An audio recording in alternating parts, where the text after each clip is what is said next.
ఈ సహోదరులు దయచేసి వినండి, భార్యాభర్తలు దయచేసి వినండి.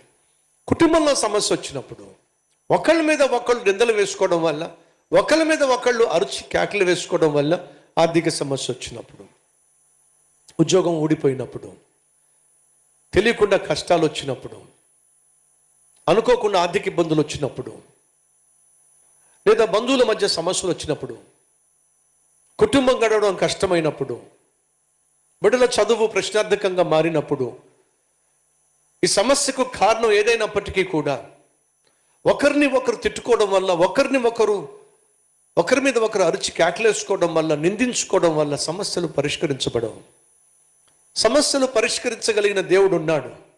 ఆ దేవుని దగ్గరికి ఇద్దరూ కలిసి వెళ్ళి, ప్రభువా మా కుటుంబం మీదకు సమస్య వచ్చింది, ఆర్థిక సమస్య వచ్చింది, అనారోగ్య సమస్య వచ్చింది, ఓ అవమానం వచ్చి పడింది, ఓ అపనింద వచ్చి పడింది, దీన్ని ఎలా మేము జయించాలో తెలియచేయి నాయనా అని ప్రార్థన చేస్తే దేవుడు జవాబిస్తాడు, విజయాన్ని ఇస్తాడు.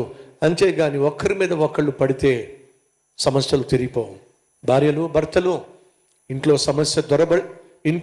సమస్య జ్వరబడినప్పుడు మీరు ఒకరి మీద ఒకరు మీ కుటుంబంలో సమస్యలు జ్వరబడినప్పుడు ఒకరి మీద ఒకరు ఎగబడితే సమస్యలు ఇంట్లోంచి బయటికి వెళ్ళావు.